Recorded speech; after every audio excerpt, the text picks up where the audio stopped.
톰코인이 이제 텔레그램 중심이니까 텔레그램의 사용자가 어마어마하잖아요. 만들어서 하기 힘들거든요. 이더리움도 이런 게 없고 솔라나도 이런 게 없는데 모든 디파이 서비스에 자산 자체를 실제 실물 자산을 하면 되는 거거든요.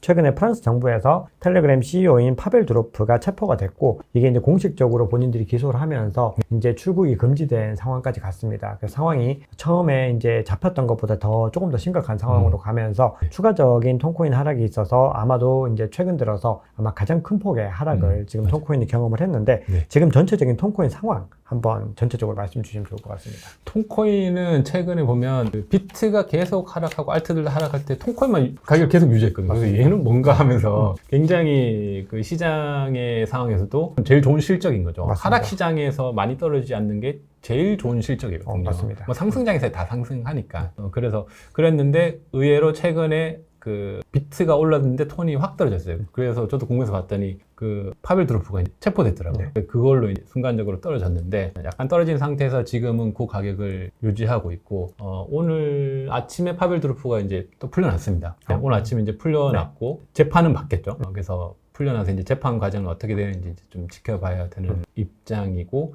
실제 이제 톤코인, 그러니까 텔레그램의 파운더죠. 파벨 두로프가 톤코인의 어떤 파운더 같은 역할도 하니까 결국엔 알트코인들의 어떤 오너 리스크 이런 걸로 우리가 이 시장을 좀 잘 이해하면 좋을 것 같습니다. 그런 기회로. 그러면 이제 지금 두로프가 체포되고 나서 레지스탕스 도그라고 해서 레도라고 하는 가격이 급등하고, 그걸 새로운 또 밈으로서 활용을 하면서 커뮤니티가 결집을 하고 있는 움직임들을 보이는데, 이런 것들도 가격을 방어하고 상승시키는데 굉장히 중요한 요소가 될 수 있을 것 같은데 어떻게 보시나요? 그게 이제 굉장히 중요하죠. 보면 특히 이 암호화폐 시장은 트위터 중심으로 뭐 굉장히 유명인 인사라든지 이 문화가 있잖아요. 그러다 보니까 최근에 파벨 두로프가 체포되면서 특히 일론 머스크도 트위터에 파벨 두로프 풀어달라고 하면서, 그리고 일부 사람들이 또 톰코인을 이제 막 매수하기도 하고 우리 지지한다 대량으로 매수하고, 그리고 이제 특히 그러면서 이제 톰코인에서 생태계가 톤이 있고, 그 다음에 처음에 등장한 게 낙코인이라고 민코인이 있어요. 그리고 얼마 전에 그 파벨 두로프가 잡히는 시점에서 또 새로 생긴 독스라는 또 민코인이 있습니다. 그 독스라는 민코인이 또 독특하게 이 비트 하락장에 혼자 또 막 오르는 뭐 그러한 현상을 봤어요. 그래서 이제 막 탄생했는데, 그래서 이런 민코인들은 이런 트렌드에 맞게 대량으로 막 사는 거죠. 이렇게 산다는 의미가 뭐 여러 가지 의미가 있는 것 같아요. 시장을 주도하는 사람도 있을 수 있고, 이 시장의 어떤 특성들을 활용해서 이 시장을 이끌어가는 거죠. 그래서 지금 같은 시점에서는 이제 파벨 두로프가 이제 풀려났으니까 이후에 재판 과정이라든지 이런 결과에 따라서 톤과 톤에 딸려있는 민코인들의 그 생태계가 꽤 주목을 받을 수도 있고,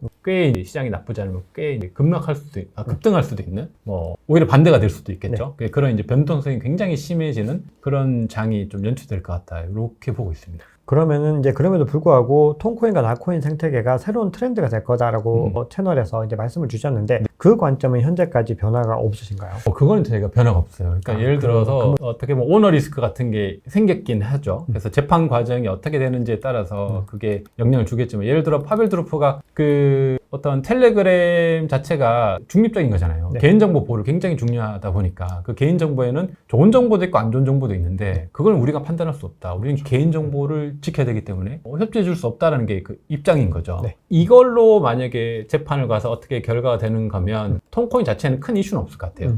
근데 이거 말고 파벨 두로프가 개인적으로 뭔가 이제 범법 행위를 했다든지, 뭐 그런 경우는 이제 리스크가 될 수 있겠죠. 그래서 그거는 우리가 알지 못하니까 그 리스크가 좀 남아있긴 하고, 그 리스크가 오히려 제거되고, 제가 볼 때는 요 과정이 지나서 재판을 받았는데 파벨 두로프가 굉장히 깨끗한 사람이고, 그리고 그 재판 과정도 잘 해결이 되면 오히려 이제 굉장히 호재가 되는 거죠. 그건 엄청 호재죠. 그래서 이 톰코인의 어떤 그 파운더가 법정에서 다 까봤더니 깨끗해, 문제가 없어, 이렇게 된 거잖아요. 검증을 해준 거잖아요, 오히려. 또 어떤 뉴스에서는 파벨 두로프 알고도 갔다 그러더라고요. 알면서도. 원래 파벨 두로프 국적이 여러 개가 프랑스 국적도 있고 한 4개 정도 있는데 혐의를 낸 거죠, 프랑스에서. 그거를 알고도 입국했다는 이야기가 있더라고요. 만약에 그게 진짜라면 문제가 없다는 거겠죠. 그럼 이건 그렇죠. 약간 리스크가 있는데 투자하시는 분들이 있어요. 정확하지는 않습니다. 그래서 네. 그런 뉴스가 있어서 만약에 그렇다면 나는 깨끗하니까 갔을 거 아니에요. 내가 불안하고 증명할 뭔가 수 문제가 있고 그럴 것 같으면 안 갔겠죠. 굳이 뭐하러 가겠어요. 그런 관점도 있기 때문에 그렇게 되면 오히려 톤코인이라는 것은 오너 리스크가 오히려 더 좋은 영향을 주는 거고, 그렇지만 여전히 오너 리스크라는 건 남아있긴 합니다. 모든 알트코인들은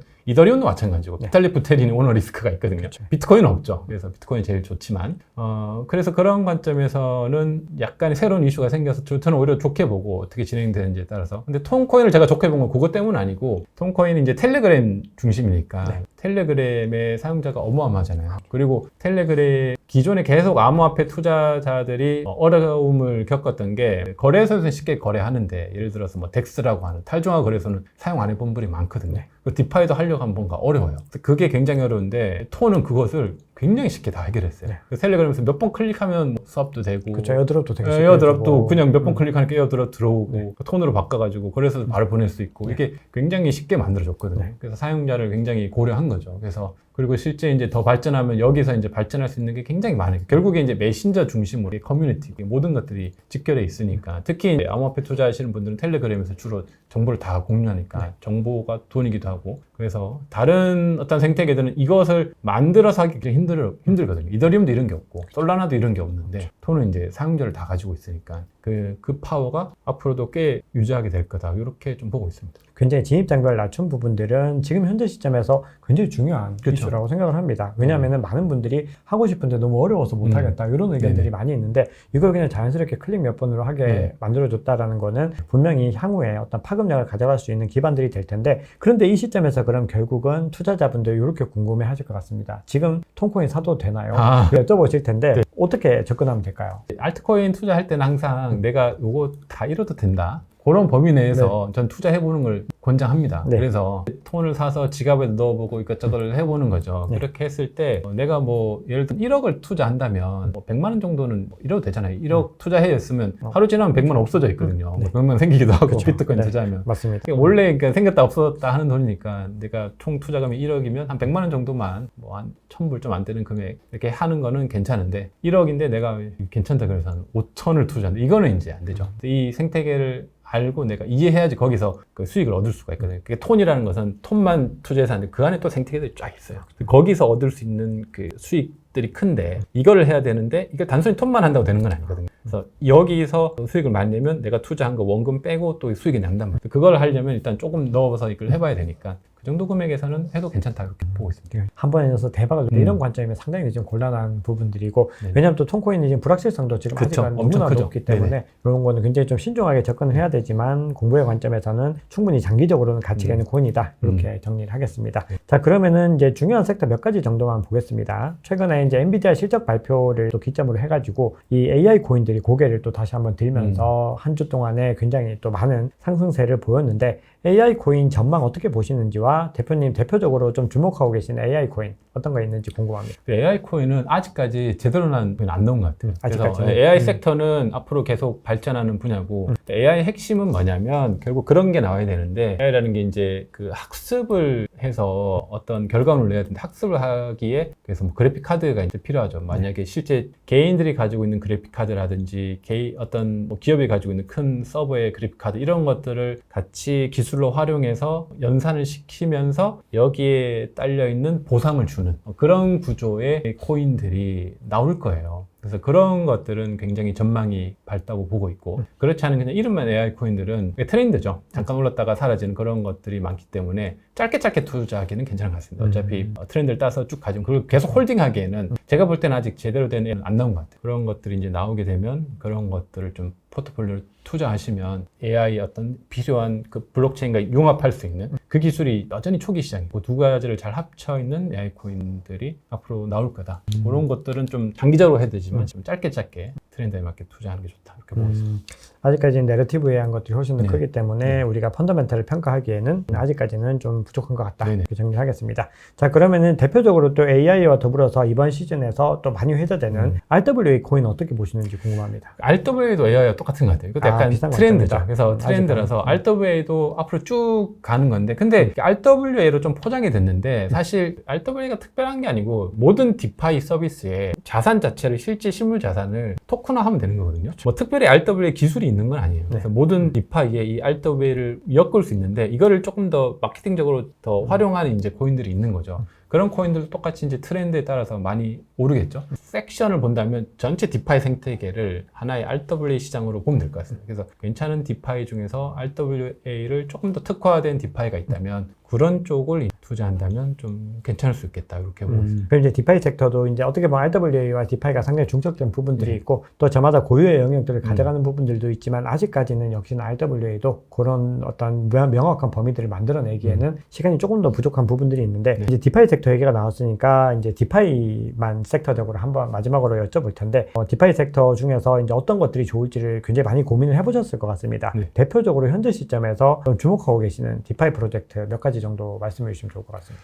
디파이는 특별히 투자 관점이 두 가지가 있는 것 같아요. 그래서 좀 안정적인 디파이에 내가 뭐 이더리움이라든지 큰 자산을 장기적으로 그냥 보관하면서 약간의 수익을 내는, 그래서 그걸 담보로 뭔가 대출을 받거나 하는 그런 서비스가 있을 거고, 대표적으로 이더리움의 아베가 있겠죠. 그쵸. 아베가 제일 대표적이고, 그 아베가 현재 이더리움 메인넷에만 있는 건 아니고 레이어 2들에도 쭉 있거든요. 레이어 2의 아베에 넣을 때는 수익률이 좀 더 좋기도 하고 그래요. 그래서 레이어 2마다 다르니까, 근데 레이어 2에 리스크가 있는 거죠. 그렇게 이제 활용할 수 있는 것들이 있고, 또 하나는 이제 신생하는 디파이들이 계속 나오고 있습니다. 요것들은 디파이 투자는 아직까지는 짧게 투자해야 되는 것 같아요. 그래서 디파이가 처음 났을 때 투자하면 굉장히 여러 가지 에어드랍 수익들이 많죠. 그래서 그런 에어드랍 목적이 더 중요한 것 같습니다. 새로운 프로젝트들의 에어드랍을 받고 어느 정도 수익 나와서 이제 빠지는 거죠. 그래서 빠지는데 이런 디파이들이 많은데, 아까 전에 언급한 이제 레이어 1 중에 이제 앞으로 베라 체인이라는 게 나오는데, 이 베라 체인이 기존의 디파이들을 여기에 레이어 1에 융합시켰어요. 그래서 디파이 개념을 다 가져와서 레이어 1에 넣고, NFT 기반으로 발생한 어떤 밈 문화를 여기 넣고, 그리고 이제 기존에 있었던 거의 어떤 유동성 부분을 여기에 좀 더 보완해서 새롭게 탄생한 레이어 1이거든요. 그러니까 원래 레이어 1은 어떤 플랫폼이 있고 그 위에서 뎁들을 만들겠다 이건데, 베라체인은 이 디파이를 여기 묶어놓은 파이 중심의 새로운 레이어 1 같은 그런 개념이 곧 나올 텐데, 그것도 좀 주목하고 있습니다. 그러면 그것도 이제 초반에는 좀 시장이 괜찮겠죠. 그렇게 보고 있습니다. 시장에서 뭔가 좀 기대하는 데는 그만한 좀 이유가 있다는 생각이 들고, 그렇죠. 어쨌든 새로운 컨셉들과 새로운 방향성, 이런 것들이 지금 시점에서 굉장히 중요하다는 생각들을 또 하게 됩니다. 자, 그러면 이제 본 질문 마지막으로, 만약에 이제 우리가 암호화폐 투자한다면은, 이 대표님 같은 경우는 이제 알트코인 투자에 관심이 굉장히 많으시고 알트코인 투자를 많이 하고 계신데, 모든 또 투자자들이 그렇게 하는 것이 또 바람직한 전략이라고는 또 보기 어려울 수 있습니다. 저마다의 경험치나 어떤 스킬적인 부분들이나 어떤 마인드, 이런 것들이 다 차이가 있는데, 일반적인 뭐 대부분의 투자자들 대상으로 했을 때 비트코인과 이더리움 그리고 나머지 알트코인의 비중을 대략 한 어느 정도 비율로 가져가면 좋을 거라고 보시나요? 일반인이라면 저는 비트 이더를 한 8 정도 가져가면 좋을 것 같아요. 합쳐서 8. 두 개 합쳐서 8. 80%. 그러니까 뭐 예를 들어 4 비트, 4 이더도 괜찮고, 비중은 각자가 알아서 이제 본인 성향에 맞게 하는데, 한 8 정도를 비트 이더만 가져가도, 비트 이더는 장기적으로 쭉 가져가도 괜찮거든요.